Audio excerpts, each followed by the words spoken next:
सभी छोटे बड़े श्रोताओं को सुनीता भटनागर का प्यार भरा नमस्कार। ऑडियो स्टोरीज के हमारे चैनल कहानी जगत में आप सभी का स्वागत है। हिंदी कहानियों की श्रृंखला में आइए आज सुनते हैं विवेक मिश्र जी द्वारा रचित कहानी खरोंच। टीन के जंग खाए कनस्तर को जैसे कोई कील से खरोंच रहा हो, कुछ ऐसी ही आवाज सदना के गले से निकल रही थी। जंगलों में बसंत उतरने के गीत गाने वाली उसकी आवाज इतनी कर्कश, इतनी बेसुरी कभी नहीं थी। उसकी आवाज इतनी बेबस, लाचार और बेअसर भी कभी नहीं हुई थी कि वह गिनकर पूरे 30 बार एक ही बात को पढ़कर लोगों को बताए और वह बात, उसमें छिपा दर्द, उसमें पैबस्त, उसके आहत तन मन की चीत्कार का एक रेशा भी किसी तक ना पहुंचे। उसके लहूलुहान हो चुके मन की खरोंचों को कोई छू भी ना सके। पर आज उसके साथ ऐसा ही हो रहा था। उसके वजूद को तार तार कर देने वाली घटना को बयां करते शब्दों का अर्थ न्यायालय में गूंजते ठहाकों ने बदल कर रख दिया था। इन ठहाकों में वकीलों, मुनीमों और मजा लेने के लिए यूं ही जुट आई भीड़ के साथ जज साहब की हंसी भी शामिल थी।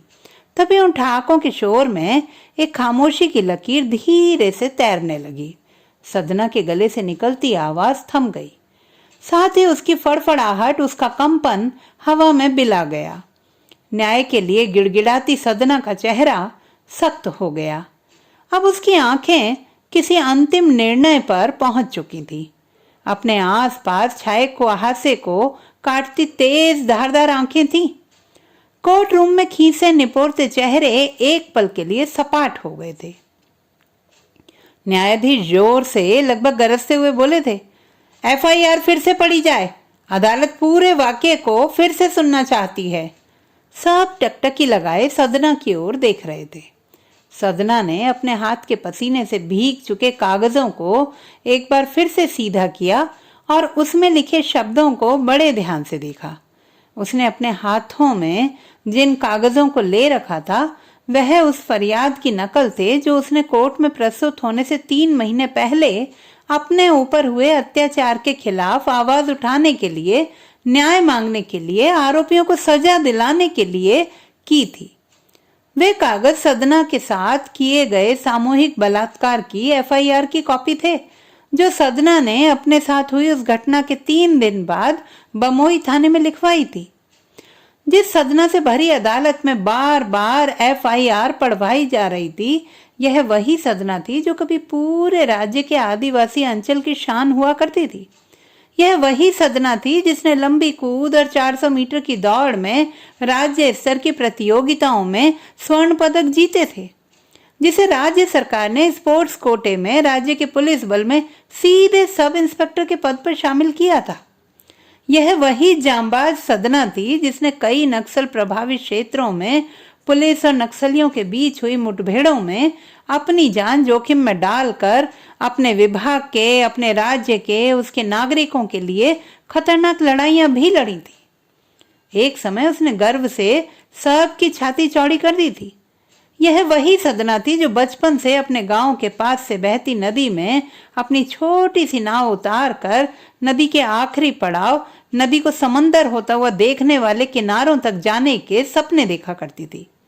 यह वही मासूम सी सदना थी जो अपनी बीमार मां के लिए जंगल से अपनी धोती के पल्लू में चिरौंजी और महुआ बीन कर ले आया करती थी, जो अपने सारे काम निपटा कर सूरज ढलने से पहले चट्टानों पर कोयले से लिखकर अपना पाठ याद किया करती थी, जो खेल के जीतोड़ अभ्यास में शरीर पर लगी चोटों को अपनी मां से छुपाकर उन पर जंगल की मिट्टी इस विश्वास के साथ लगा लिया करती थी कि उसके जंगलों की यह मिट्टी बड़े से बड़े घाव को भरने की ताकत रखती है।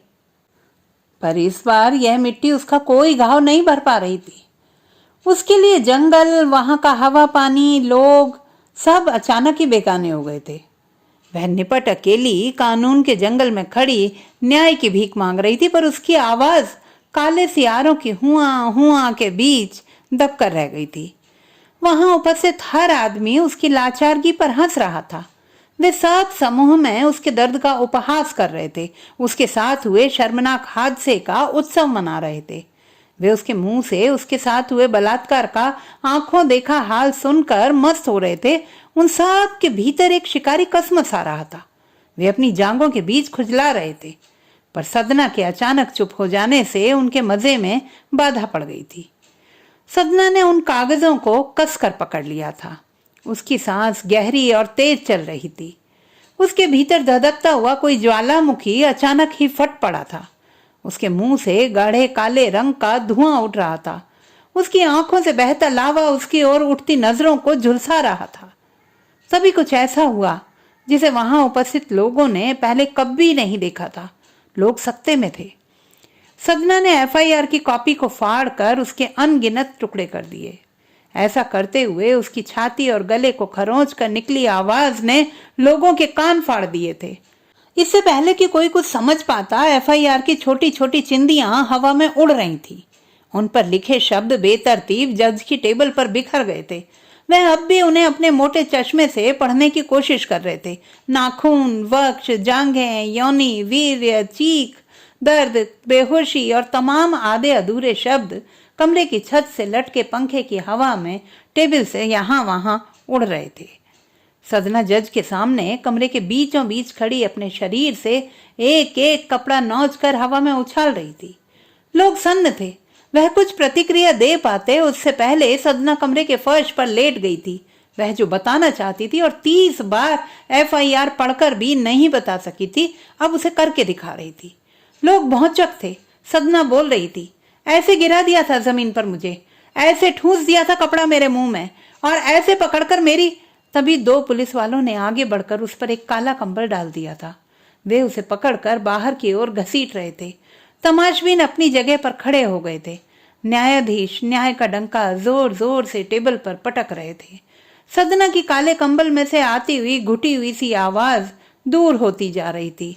वह अब चीख चीख के कह रही थी, एक और एफआईआर लिखानी है मुझे इस कोर्ट के खिलाफ, जिसमें 1-2 नहीं, पूरे 30 बार 50 लोगों ने मिलकर मेरा बलात्कार किया।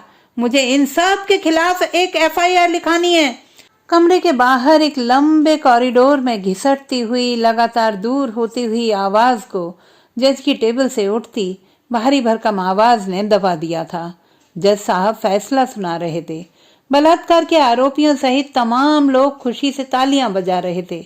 कमरे में सबसे पीछे की बेंच पर हरी और नीली धोती में लिपटी बैठी 2 औरतें डरी सहमी धीरे धीरे सुबक रही थीं। सदना को न्यायालय की अवमानना के अपराध में गिरफ्तार कर जेल भेज दिया गया था। बलात्कार के आरोपी सबूतों के अभाव में बरी हो गए थे।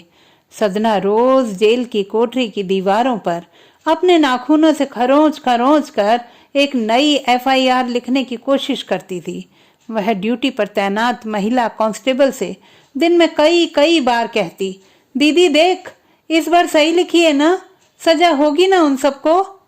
ऊँगती हुई महिला कांस्टेबल उसकी बात सुनकर मुंह फेर लेती और फिर से झपकने लगती। दीवार पर खरोंचों के निशान रोज कुछ और गहरे हो जाते। तो दोस्तों, ये थी हमारी आज की कहानी। आपको कैसी लगी कमेंट बॉक्स में लिखना ना भूलें। चैनल को सब्सक्राइब करें, लाइक करें और मित्रों के साथ शेयर करें।